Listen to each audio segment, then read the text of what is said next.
I know that you are a beautiful woman.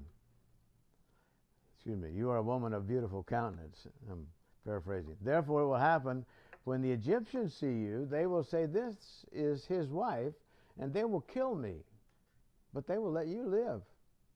Please say you are my sister, that it may be well with me for your sake, and that I may live because of you. I read that already a minute ago. So it was when Abraham came into Egypt that the Egyptians saw the woman, that she was very beautiful. So his assessment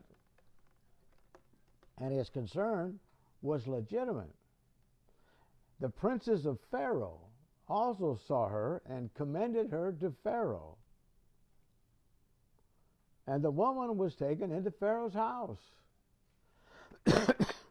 So she was beautiful enough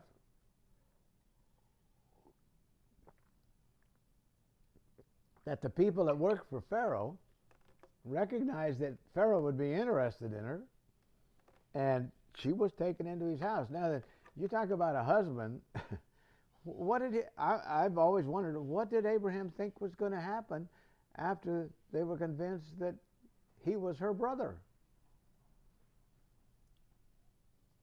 What's going to happen?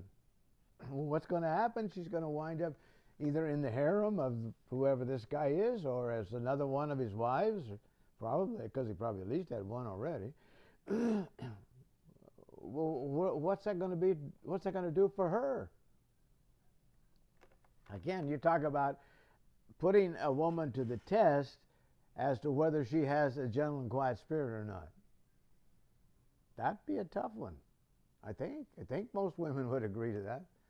That would be pretty tough. And so she was taken into Pharaoh's house. In verse 16, Abraham was well treated for her sake, and he was given oxen and donkeys and male servants and female donkeys and camels and sheep. But the Lord plagued Pharaoh and his house with great plagues because of Sarai, Abram's wife. Okay, so I assume that it would be reasonable to say her gentle and quiet spirit, because we're told that that's, and as far as I know, that's the only time that she was really put to the test. Her gentle and quiet spirit indicated a trust in the Lord. Lord, I don't know how this is going to wind up, but right here it looks like it's going to get pretty ugly. I don't know what Abraham was thinking, but that's what was happening. It was going to get ugly quick. But the Lord stepped in, and he plagued Pharaoh's house, and Pharaoh called it, and with great plagues because of Sarah. In verse 18, Pharaoh called Abram and said, what is this that you have done? Why did you not tell me she was your wife? Why did you say she's my sister? I might have taken her to be my wife. And I think it's interesting that in these, apparently Abraham doesn't believe that Pharaoh or Abimelech later on has any really fear of God. They don't fear God. In fact, it's said in Abimelech, in the account with Abimelech, that they don't fear God. So they won't save my life just because she's my wife. They won't cut any ice. They'll kill me so they can get her. Why did you say she is my sister? I might have taken her as my wife. Therefore, here's your wife. Take her and go your way. So Pharaoh commanded his men concerning him, and they sent him away with his wife and all that he had. Now then, if we move forward for the sake of time without reading a lot of it, but we move to chapter 17, and I want you to stay with my thought. Sarah is getting older and older and older. And Abraham, too, is getting older and older and older.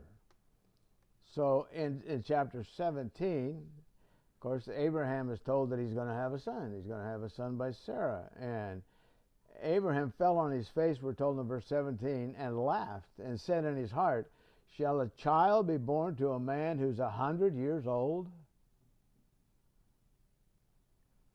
You know, today we'd say, give me a break. I'm 100 years old. And shall Sarah, who is 90 years old, bear a child? How's this going to be? And then in verse 24 we read, Abraham was 99 years old, of the same chapter, when he was circumcised, excuse me, in the flesh of his foreskin. Then in chapter 18, again, there's a conversation with Abraham and God. And we read in verse 11, now Abraham and Sarah were old, well advanced in age, and Sarah had passed the age of childbearing. Okay, if you have any question about whether she's as old as she is said to have been, this is where she is. And again, to me the point is, she's 99 years old. Her body has aged to the point that she's no longer possible to her to bear a child. And we read in verse 12 that Sarah laughed within herself.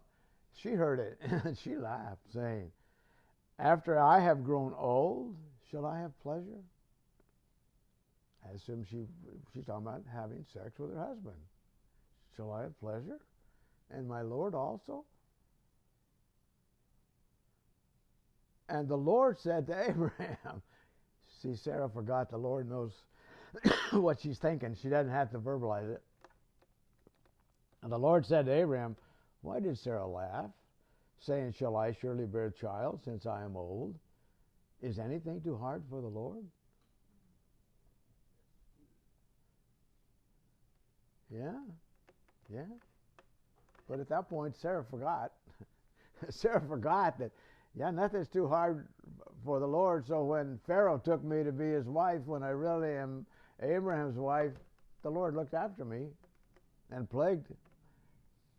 Nothing's really too hard for him. But for the moment, I forgot. And so the Lord responds to her thoughts. Is anything too hard for the Lord? And at the appointed time, I will return to you according to the time of life, and Sarah shall have a son.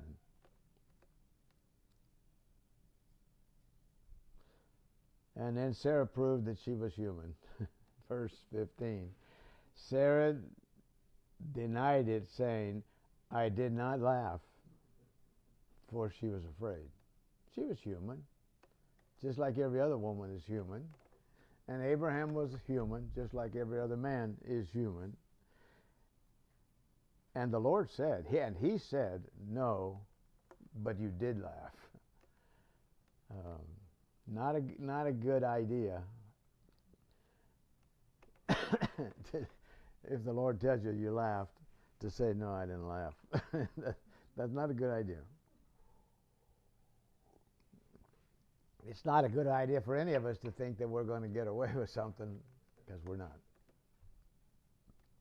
Then in chapter 21, the Lord visited Sarah as he had said, and the Lord did for Sarah as he had spoken. Verse 2, for Sarah had conceived and bore Abraham a son in his old age at the set time which God had spoken to him, and Abraham called the name of his son who was born to him, whom Sarah bore to him, Isaac. And then Abraham circumcised his son Isaac when he was 8 days old, as God commanded him. Now Abraham was 100 years old when his son Isaac was born to him. So that would have meant that Sarah was 91. So again, Abraham is 99-year-old. Sarah was, let's say, 90. And Abraham was 75 years old when God called him, Genesis chapter 12 and verse 4. And Abraham was 100 years old, and Sarah was 90 years old when God confirmed his promise of a son with Sarah. But in between Genesis 18 and Genesis 21, a 90-year-old woman was recommended to Abimelech to be one of his wives or his wife when they went into the land of where he was the king. verse 20. I skipped over 20, went to 21. Abraham journeyed from there to the south and dwelt between Kadesh and Shur and stayed in Gerar. Now Abraham said of Sarah, his wife, she's my sister. And Abimelech, king of Gerar, sent and took Sarah to be a wife. You don't think she was beautiful? At 90 years old. He could have had any of the women that were under his control that he wanted. Age was no... She was a beautiful woman. What does Peter say contributed to her beauty? And her health, but contributed to her beauty. She had a gentle and quiet spirit. God appreciates that, and for all of us to have a gentle and quiet spirit because we trust the Lord with all our heart, and we lean not to our own understanding. In all our ways we acknowledge Him and let Him direct our paths.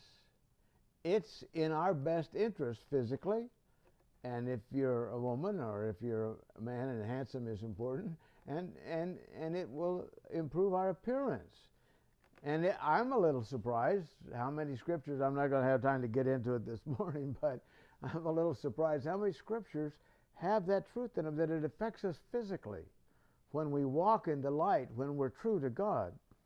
So to me, when I look at Abraham and Sarah and go back to what was said to Sarah, the ornament of a gentle and quiet spirit was what Sarah demonstrated when they went to Pharaoh, into Pharaoh's land, and she said, he's my brother. And they go into Abimelech, and she says, he's my brother. And Abraham says, she's my sister. And then with Abimelech, Abraham tries to justify it by saying that, she's his sister on one side of the family, but not the other. But the issue was, are you married or are you not married? It isn't whether she was or wasn't his sister. That's not the point. Or half-sister. At 90 years of age, Sarah was a beautiful woman in the eyes of a king who had at his disposal probably whatever beauty was available among his people. If you want to talk about competing, well, maybe she was competing with those she would have been competing with those who were significantly younger and those who were the most beautiful in the land. Peter, by inspiration of the Holy Spirit, tells us she was adorned from the inside out. He said that's the way holy men of God adorn themselves, being submissive to their husbands. And when you go back and look, and I have done some, but have not exhaustive, but there were some beautiful women, and actually it's pointed out that they were beautiful. It was pointed out that Esther, I'm going to call her Ishtar, Esther was beautiful. Abigail was beautiful. And in both of those cases, they demonstrated that they had the inward adornment of a gentle and quiet spirit. And it paid off. And so if we think about the benefits of a gentle and quiet spirit on our physical health and our physical beauty, it can be good health and good beauty a reflection of a spiritual health and spiritual beauty that is precious in the sight of God. And I think most everybody, I've read a lot of stuff, and most everybody that counsels people on how to be beautiful and how to have good skin and how not to get wrinkles and how to, they'll tell you that guilt, anger, bitterness, fear, pain, if we don't allow the Lord to work in our lives, can compromise our beauty and compromise our physical health. And in the process, they will compromise our relationships. So a wife that nags her husband, or a wife that isn't submissive to her husband, A husband that doesn't love his wife as Christ loved the church and gave himself for it, yeah, it's going to compromise the relationship. A husband that doesn't love his wife as Christ loved the church and gave himself for it. People that function together as an assembly, and they don't recognize the fact that by this shall all men know that you're my disciples, in that you have love for one another. And yet we bite and devour one another if we do. It's because we're not allowing the ornament of a gentle and quiet spirit that is available to us if we just will. We're not allowing it to guide and direct in our life. I said that I would go back and comment on the expression that a wife is to dwell, from 1 Peter 3, a wife to dwell with her wife in fear. The fear is not, and as I said, the fear of that we see from a dog, let's say, that's been abused or mistreated by its owner, or kicked around or hit or whatever. And a lot of times they'll cower, they'll cringe, they'll come crawling up to you on their stomach because they're afraid of you. That's fear. But it's that fear, and I've used this many times, and probably will till I die, but that I first picked up the basic outline from Vine's dictionary. And I think it pretty well encompasses it, and I don't mind using it to I don't know that much about Vine or anything else, but I know this is pretty on target. And he describes it as a controlling motive of the life in matters spiritual and moral. So if we're talking about a marriage relationship, there's some specific instructions. And if you're talking about a relationship where a wife is in a situation where her husband doesn't treat her right, he doesn't obey the word, then without a word, she may win him to the Lord first and to her second, as he sees the beauty of a gentle and a quiet spirit. And when you look at those words, not anxious, not agitated, not uptight, not panicky, not fearful, not feeling they've got to control everything, not feeling that everything's out of control and they got to get in and control it because their husband's not controlling it. A gentle and quiet spirit. It's okay. Somebody cuts you off when you're driving on the highway. How do you react inside? See, again, I don't want.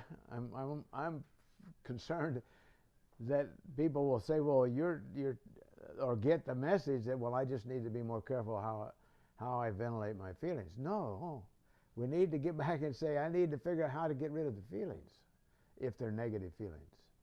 How to encourage the feelings if they're positive feelings." So the fear of the Lord, and I think understanding that, it's a controlling motive in life in matters spiritual and moral. Number two, it's a wholesome dread of displeasing God, of displeasing Him. It's a fear that banishes the terror that shrinks from His presence. In other words, I want to serve Him, I want to please Him, I want to obey Him, I want to come to Him. Number four, it's a fear which influences the disposition and the attitude of the one whose circumstances are guided by a trust in God through the indwelling Spirit of God, which inspires a constant carefulness in dealing with others. It banishes the terror that shrinks from His presence. And as we read in Romans chapter 8 and verse 15, and I'll close with this, the Apostle Paul said, "You did not receive the spirit of bondage again to fear." Not to fear God and to be afraid of Him, to cower from Him, to cringe from Him, but an awesome respect and love for Him that enables us and motivates us to allow Him to guide and direct how we feel, what we want to do, whether when somebody mistreats us, we respond in kind or we respond in love.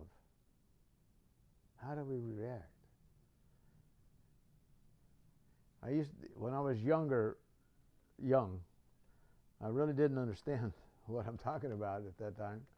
And I used to say quite often, first time, shame on you, second time, shame on me.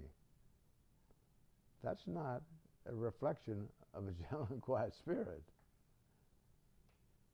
That's not a reflection of a person who believes that God will take care of second times, if there's a second time. That's not my bailiwick, that's his. And to the degree that somebody cuts me off in traffic, it doesn't bother. It doesn't have to bother me. It doesn't usually.